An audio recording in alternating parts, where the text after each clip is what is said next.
Hello. Hey guys. These are those fucking angels. We are those fucking angels.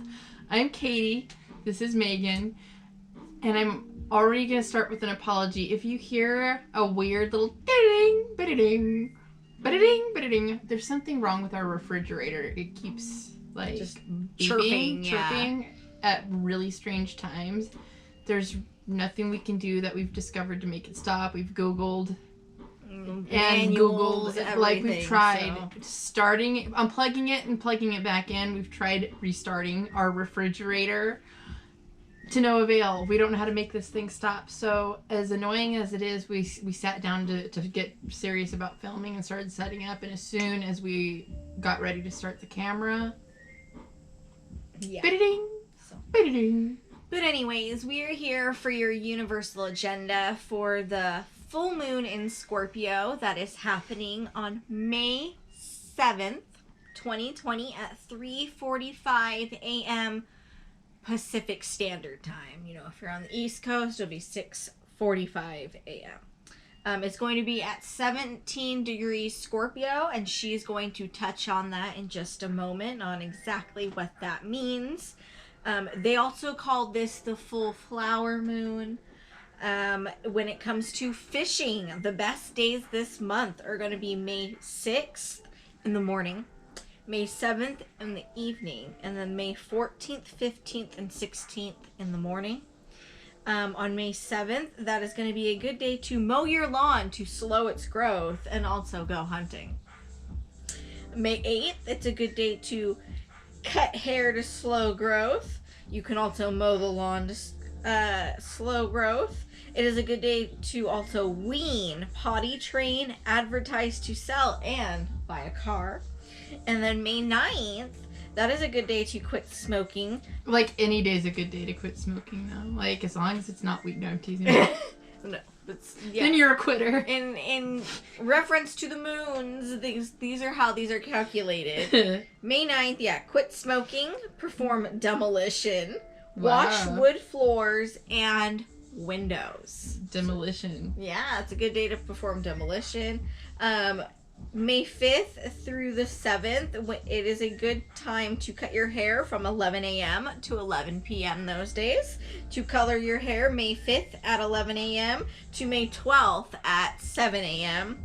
And for removal, May 7th at 4 a.m. to May 22nd at 10 a.m. So those are all the little, thises and that's that can be good on certain days, but now we have a helicopter. Yeah, there's been noises constantly, but she's going to get to the informational stuff now. All right, so here is the emotional translation that I came up with when I was sort of checking out the astrology. Then we'll go into the inside degrees, which is, I believe, written by Elias Lawndale, and that can be found on the internet. It's all the inside degrees are easily able to be looked up by anybody if you're interested.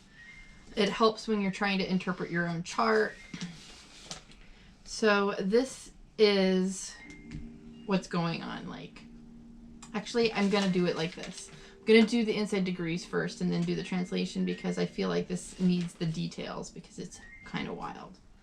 So I've written down the inside degrees for the moon first and then the sun. We'll do that secondary because this is about the full moon in Scorpio. Correct. A little tidbit is that the North Node has changed overnight. We're filming on the 5th. Yes, it is 12 p.m. on the 5th right now. The North Node is in Gemini now, and the South Node is in Sagittarius. This is a whole new ball game from where we have been for the last 18 months. This is all about communication, small travel. We will feel restrictions in wide travel still continually for quite some time because these are 18-month transits. We will be highlighting communication, and telepathy will be which all these a little really big deal. things fit in perfectly with the way the world is working and running right now, having to do with the whole COVID thing. Having to be innovative with how to communicate and express ourselves with each other. It's a whole new thing, different style of communication. So this is pretty wild. We have Scorpio at 7 17 degrees, which is the mountain abode of a hermit. A stronghold for secrets, hidden purposes, and inward streams to thrive and prevail. You have several lives in one, harboring the brightest and the darkest, the strongest, the most wondrous worlds. Accustomed to the shadows and to meditation, prayer, and extraordinary discipline. Remaining in here forever, absolutely involved with surface affairs, no outer life whatsoever. You understand how still and anguishing that is in the middle of feeling so stuffed in a box? Like, I'm sure you guys are feeling this level of, like, pressure. Like, this is the strange, like, shadows, accustomed to the shadows and to meditation and prayer with extraordinary discipline. Remaining in here forever.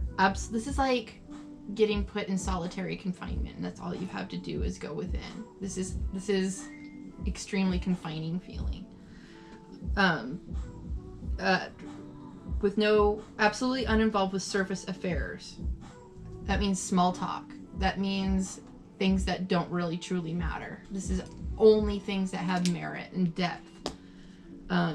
No outer life whatsoever, but inwardly deep, intense, and overwhelmingly driven. Following through on ancient vows. This is feeling a sense of duty from the very depth of your soul to complete certain things. We're all being called to a deeper way of operating right now. Something that's a lot more soulful. No surface stuff involved. We're all at a raw, deep, visceral, and I'll get to the visceral shit in a minute. Like, literal, this is like some really gnarly shit. Megan hasn't heard this stuff yet, so she's like sitting here like, what? I'm listening just like you guys yeah. are. A grim, heavy, and somber one, which is the vow. The ancient vow is a grim, heavy, and somber one. The capacity for root transformation and extraordinary realization. Your central focus is to be with God in the silence, steadfastly. There is nothing else that comes close to the feeling. There's nothing else that even comes close to feeling all the way through, on and true. So this is like all about truth, finding the deep truth, your connection to spirit. Your essence is at stake here. Like, we're examining where we feel drained, because we're literally stuck in a box. Like, this moon is going to feel very emotionally confining, and like nobody's going to understand us. We're going to feel a lot of misunderstandings. I'm already experiencing this right now. Like, and then we keep going because this 17 degrees in Taurus, which is exactly what a full moon is a sun-moon opposition, is really interesting in and of itself. So it's a little bit shorter. It's Taurus, 17 degrees, is a pomegranate broken open. The spilling out of blood and guts. That's a great intro, right? Okay, this is where we're at. This is like, okay, this is literal, like, this is the visceral thing I was talking about. This is like your innards being, like, from neck to navel, torn out in front of your own eyes, and you're watching this stuff. This is something that's really gnarly that's happening this moon. It's not going to feel, like, super comforting, but we're all being forced to pay attention. So this is what's going on. A pomegranate broken open, the spilling out of blood and guts, arriving at the critical point where it all comes out. Huge relief and release. Something held forever with great tension and pressure. Literally, this is like taking a massive shit while you're in the middle of having like a purge from food poisoning. This is terrible and kind of awesome at the same time. Like, this is really awful. This is crazy. This is great. So, like, this is one of those things. Something held forever with great tension and pressure. Yet destiny brings such a reckoning of all the places at once that you will postpone it as long as you can. Freeing up of karmas when all else is lost. The glory in defeat. Do you understand? Are you listening to glory of defeat? That's just so profound. The great turnaround is always in you, and waiting for it is the hardest thing you will ever do. It has to be so ripe to bursting, the moment that counts. Timing is the great art. Everyone is freed as you are freed. Nothing held back any longer, ever again. What do you think about that? That gives me chills. Like, there's so many things in people's lives right now that are coming into enlightenment because the North Node is now in Gemini. We're becoming aware, okay? There of deep changes we need to make in our lives. This is what I wrote. There's a deep guttural change in all of our lives. The pressure to transform has come to a critical mass. Any buried emotions, secrets, and internal state of delay and denial will break. So if you have indulged yourself in lies, if you've been deluding yourself in any way, shape, or form, you're going to become aware of the damage you've done to your life. Okay, this is about us on the inside. Sounds like it's a good time for karma. Visceral pressure. We're feeling the first degree I read, we're in solitary confinement. And then in the other degree I read, we're coming to a severe critical mass point of pressure internally, and blood and guts are spilling out. It's like gnarly. The moon could literally drive us all crazy with questions about reality in and of itself. Neptune in Pisces is trying this moon in Scorpio. This is a truth that has been restrained up until now and buried in illusions, okay? The buried texts the best friend of the opposite sex that's more like a side piece. This sex that's more like this the opposite sex that's more like a side piece. Some might realize their habits are addictive and harmful. Traumas will surface. Trust issues, abandonment issues, health issues, all put aside and ignored, will have a perfect opportunity to rear their ugly heads. Where we've neglected ourselves will be revealed. We cannot ignore what comes out of this time, and we will absolutely feel this. No one outside of ourselves can mitigate the pain of awareness that comes with moments like these. Nobody's going to be able to pull us out of the sensation. We won't be able to find a crutch right now. We will be forced to literally sit with it and explore every angle of this nature of this pain. It's going to be the greatest teacher if we can open ourselves to it right now. And I was watching Maruma 2 this morning of Sun Soul Astrology. She was mentioning that contract negotiations, soul contract negotiations, if you've had a twin flame experience, or you've made a promise deep down in your soul to take care of somebody. I've had several dreams where I've written contracts, like literal contracts, to help take care of people and help lead people to a better spot in their lives. Those things are going to be renegotiated during this moon. We will be examining where we've come to our inner crossroads with people, where to go from here. And the only thing we can do is keep moving forward. Looking back is going, like, there's nothing left to go back to.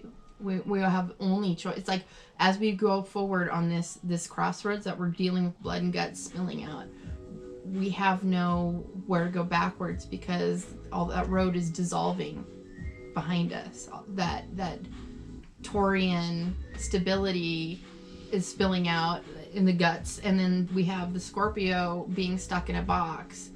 Those degrees are very, very, like, confining and at the same time explosive.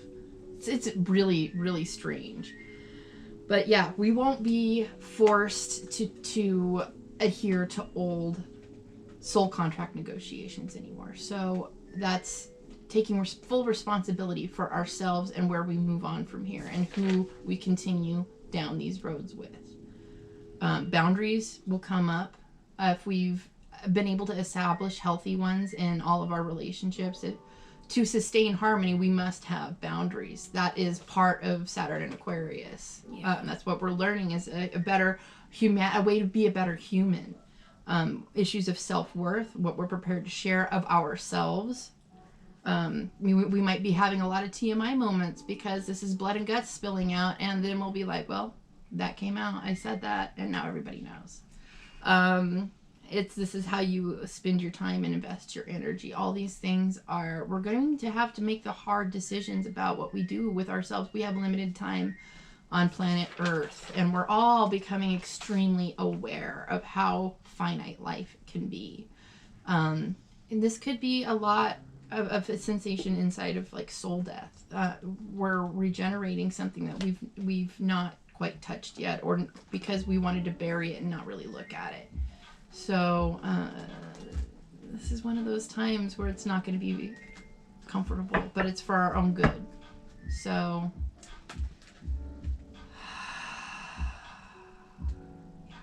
I'm going to start the sage before we start the next cards, but we got to do the card blessing. This is where we come into being very serious and asking you to participate with your guides, your energies, any energies that you work with that have your best interest in mind.